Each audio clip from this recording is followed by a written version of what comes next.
Assalamualaikum warahmatullahi wabarakatuh. Kita di sini kehadiran Redmi Note 9 yang kasusnya di sini sangat aneh sekali, tapi kasus ini dikatakan sama orang-orang adalah kasus yang viral. Kenapa? Karena kebanyakan kasus seperti ini datangnya kepada handphone ini, Xiaomi Redmi Note 9. Kasus ini sering terjadi di handphone seperti Redmi Note 9 dengan kasus yang seperti ini. Ketika dia dicas, dia bakalan muncul logo Redmi dan mati lagi, lalu hidup lagi, mati dan hidup lagi. Ketika dihidupkan, maka bakalan muncul logo Redmi hanya sekali, lalu mati. Ketika tekan tombol power kembali, dia bakalan hidup dan mati kembali. Yaps, jadi kasus ini adalah kasus viral dari Xiaomi Redmi Note 9. Dan kita buka untuk backupernya dan perlu hati-hati ada fingerprint yang menempel ke bagian bawah tutup mesin. Jadi untuk teman-teman semua yang nonton video ini ataupun yang servis melakukan pembukaan backuper tutup mesin dari Xiaomi Redmi Note 9 ini perlu hati-hati karena ada fingerprint yang menempel pada bagian tutup bagian mesinnya. Nah, jadi di sini kita lakukan terlebih dahulu karena yang gue ketahui untuk kasus seperti ini itu nilai tegangan baterai ataupun voltase dalam baterainya itu tidak stabil. Jadi di sini kita memiliki dua tahap untuk memperbaiki handphone ini hingga berhasil. Karena tahap yang pertama adalah tahap yang mudah terlebih dahulu, tahap anti resiko. Jadi kita copot dulu ya untuk fleksibel konektor papan PCB bagian bawah dan juga konektor fleksibel LCD dan juga soket baterai. Nah, di sini kita perlu mengeksekusi yang paling mudah terlebih dahulu karena kita adalah teknisi pemula yang pengalamannya serba kekurangan. Jadi kita eksekusi yang paling termudah terlebih dahulu. Apa itu? Yaitu jumper AirFuse ataupun AirFuse. AirFuse ini sering banget bermasalah pada handphone-handphone zaman sekarang apabila kasus restart ataupun kasus yang hidup mati, hidupnya cuma sebentar lalu mati lagi dan hidup lagi, biasanya penyebab dan permasalahannya ada pada baterai ataupun AirFuse-nya. Maka dari itu, karena kasus ini hampir sama dengan kasus-kasus pengalaman gue yang sebelumnya, jadi kita bakal lakukan untuk jumper AirFuse. Nah, teman-teman juga bisa lakukan salah satu step jika teman-teman menemui kasus seperti ini di handphone lain ataupun di handphone sama juga apabila permasalahannya tidak kunjung usai dan teman-teman belum melakukan tahap ini. Ini lebih bagus daripada pergantian baterai karena baterai ori itu lebih bagus. Jadi itulah AirFuse yang harus kita jumper, yang harus kita sambungkan. Biasanya komponen ini sering banget bermasalah pada baterai handphone yang mengakibatkan tegangan dalam handphone ataupun dalam baterai itu kurang stabil. Jadi kita jumper untuk AirFuse seperti ini karena AirFuse itu sama seperti resistor meneruskan tegangan arus dan menstabilkan jalannya arus. Untuk AirFuse ada kodenya di situ 10 dan untuk kode AirFuse ini ada juga RB dan lainnya banyak banget walaupun gak sama untuk kodenya, tapi itulah AirFuse yang bisa teman-teman lakukan trik jumper seperti ini apabila teman-teman mengalami kasus restart ataupun HP-nya cuma menyalahnya sebentar. Dan ini dia hasil dari jumperan kami setelah melakukan jumperan AirFuse dan kita bisa melihat untuk handphonenya setelah kita melakukan jumper dengan sangat sempurna apakah bakalan berhasil. Nah, di sini kita bisa lihat ya, dan kita bisa langsung aja kita cut ya untuk proses pemasangan baterai dan di sini muncul logo Redmi dan mati lagi ya. Jadi kita itu harus menganalisa semua problem yang ada pada handphone walaupun kita servis tahap pertama itu gagal dan waktu yang kita lumayan juga ya sih ya. Dan ini kalau kita jumper AirFuse seperti ini kalau gagal ya lumayan juga sih, agak sangat disayangkan karena kenapa? Karena kita servis tuh capek ya. Jadi ya itulah problem dari servis handphone, harganya lebih mahal daripada biasanya ya. Kalau kita servis handphone itu harganya bervariatif, biasanya itu lebih mahal. Kalau untuk Note 9 kasus seperti ini biasa itu kisaran 150 hingga 250 ribu ya untuk servisnya seperti itu. Karena ilmunya itu mahal dan ketika kita servis pasti ada problem ataupun ada apapun itu yang menyebabkan kita itu harus servis 2 kali dan menganalisa jalur lain. Dan kalaupun banyak kesalahan itu bakal mengakibatkan kesalahan yang sangat amat fatal. Jadi untuk teman-teman perlu mencoba terlebih dahulu, pengalaman itu sangatlah berharga untuk teman-teman dan menjadikan kenangan atau memori terindah untuk kedepannya menjadi lebih baik lagi.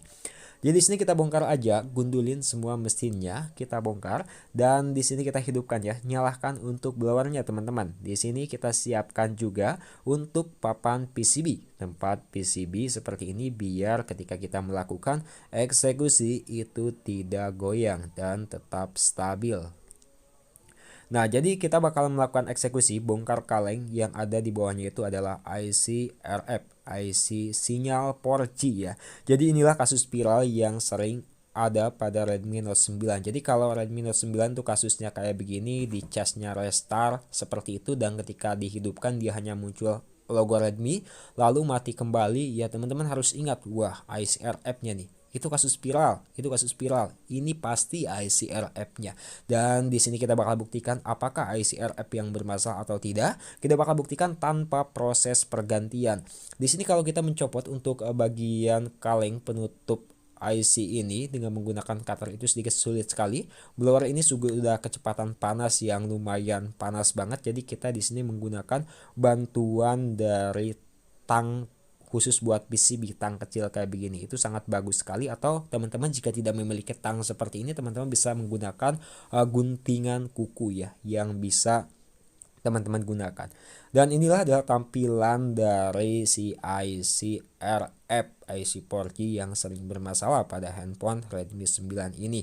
Yang harus teman-teman ketahui juga ketika ada masalah seperti ini, yaitu IC RF-nya. Karena kasusnya viral banget dan kebanyakan ya di handphone ini, ya inilah kasusnya ketika mendapati kasus ataupun problem seperti ini.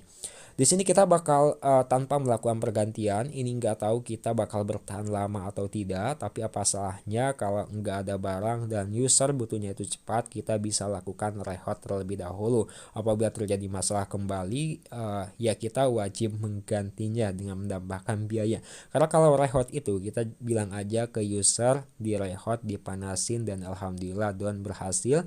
Dan jika memang tidak berhasil ya kita harus melakukan pergantian pada IC RF-nya dengan harga yang lumayan juga. Karena pergantian IC itu tidak selamanya bagus juga. Karena IC itu kalau kita pergantian IC, kalau si blowernya itu kepanasan, bener-bener panas ya, ke IC-nya itu bakalan menjadi overheat lah gitu kayak Lamborghini ya. Dan di sini sudah selesai untuk proses reheatnya, tidak terlalu panas, yang penting merata lah antara kaki bagian bawahnya itu meleleh sedikit aja, jangan sampai tergoyangkan, jadi begitu. Nah ketika sudah, teman-teman tunggu aja sampai kering ya, jangan panas-panas langsung dipasang. Jadi perkirakan dulu apakah sudah kering. Kalau sudah hangat ya teman-teman tinggal lanjut ke proses pemasangan untuk mencoba apakah dengan melakukan trik tahap seperti ini, si kasus viral ICRF yang sering menyebabkan handphone Redmi Note 9 restart ini, apakah jika melakukan rehot tanpa pergantian itu bakalan berhasil atau tidak. Ya, overall di sini kalau kita servis itu ya yang paling termudah. Apabila user butuhnya cepat ya kita kasih yang cepat aja. Rehot adalah salah satunya jalan yang kita miliki kalau kita tidak memiliki barang. Yang penting kita itu tetap santuy untuk rehotnya. Oh iya, untuk setelan blower itu berapa? Kalau setelan blower gue itu sudah ngaco ya. Jadi gue tuh menggunakan blower Quick 850 yang analog yang 350 ribuan itu. Dan setelahnya itu anginnya juga 4,5 dan untuk panasnya itu 6, dan itu sudah ngaco banget. Jadi untuk setelan blower, setelan panas dan anginnya itu sesuaikan aja sesuai setelan blower kalian masing-masing. Blower juga sering banget melakukan kesalahan ya, dan panas juga tidak seimbang. Dan di sini gua mau ya kejutan ini. Apakah akan berhasil dengan yang seperti ini?